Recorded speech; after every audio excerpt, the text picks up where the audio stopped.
சென்னை கிண்டி மருத்துவமனை மருத்துவர் பாலாஜி தாக்கப்பட்டதை கண்டித்து மருத்துவர்கள் பணி புறக்கணிப்பு போராட்டத்தில் ஈடுபட்டு வரக்கூடிய நிலையில் சிவகங்கை அரசு மருத்துவக் கல்லூரி மருத்துவமனையிலும் சிகிச்சைக்காக வந்துள்ள முதியவர்கள், பெண்கள் என பலரும் கடும் சிரமத்திற்கு ஆளாகி வருகிறார்கள். இது குறித்த விவரங்களுக்காக இணையவிருக்கிறார் எம்முடைய செய்தியாளர் ஃபருக். வணக்கம். இது ஒரு அடையாள போராட்டமாகத்தான் இருக்கும் அப்படின்னு சொல்லப்பட்ட நிலையில் இன்னும் எவ்வளவு நேரத்திற்கு மருத்துவர்கள் போராட்டத்தை நீடிக்க இருக்கிறார்கள்? வந்திருக்கக்கூடிய நோயாளிகளுக்கு சிகிச்சை அளிப்பதற்கான நடவடிக்கைகள் மேற்கொள்ளப்பட்டிருக்கிறதா? என்ன கள நிலவரம்? வணக்கம் கௌதமி. நேற்று சென்னையில் மருத்துவர் பாலாஜி என்பவர் தாக்கப்பட்ட சம்பவத்தை கண்டித்து இன்று சிவகங்கை அரசு மருத்துவக் கல்லூரி மருத்துவமனையில் வெளிநோயாளிகள் பிரிவை ஒட்டுமொத்தமாக மருத்துவர்கள் புறக்கணித்து பணியில் ஈடுபடாமல் இருக்கின்றார்கள்.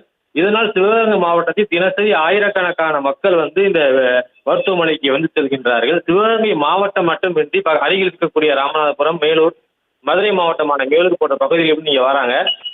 40 மருத்துவர்கள் பணி செய்யக்கூடிய இந்த வெளிநோயாளிகள் பிரிவில் இன்று 40 மருத்துவர்களுமே பணியை புறக்கணித்துள்ளதால் ஒவ்வொரு தனிப்பட்ட சிகிச்சை பிரிவுகளும் 50க்கும் மேற்பட்ட ஆண்கள், பெண்கள், வயது முதிர்ந்தவர்கள் உட்பட காத்திருக்கின்றார்கள். இதை விட ஸ்கேன் எடுத்து அது மருத்துவர் இடத்துல காமித்து அதற்கான மருந்துகளை பெறுவதற்காக வெளியூரில் வந்தவர்களும் காத்திருக்கின்றார்கள். மருத்துவர்கள் யாரும் அந்த இடத்தில் இல்லாமல் மருத்துவமனையில் பணி செய்யக்கூடிய பணியாளர்கள் மட்டுமே அங்கு இருக்கின்றார்கள். இது அடையாள போராட்டமாக இருக்குமா, இது போராட்டங்கள் தொடருமா என்று மருத்துவ சங்க நிர்வாகிகளிடம் கேட்டபோது சம்பந்தமாக பேச்சுவார்த்தை நடத்தி வருவதாகவும் அவர்கள் தெரிவிக்கின்றார்கள். மருத்துவர்களின் போராட்டத்தை தொடர்ந்து ஏராளமான காவலர்கள் அந்த பாதுகாப்பு பணியில ஈடுபட்டு இருக்கின்றார்கள். இதனால் வெளியூரிலிருந்து வந்திருக்கக்கூடிய மக்கள் கடும் அவதிக்கு உள்ளாகி இருக்கின்றார்கள். கௌதமி, தற்போது விரிவான விவரங்களுக்கு நன்றி ஃபருக்.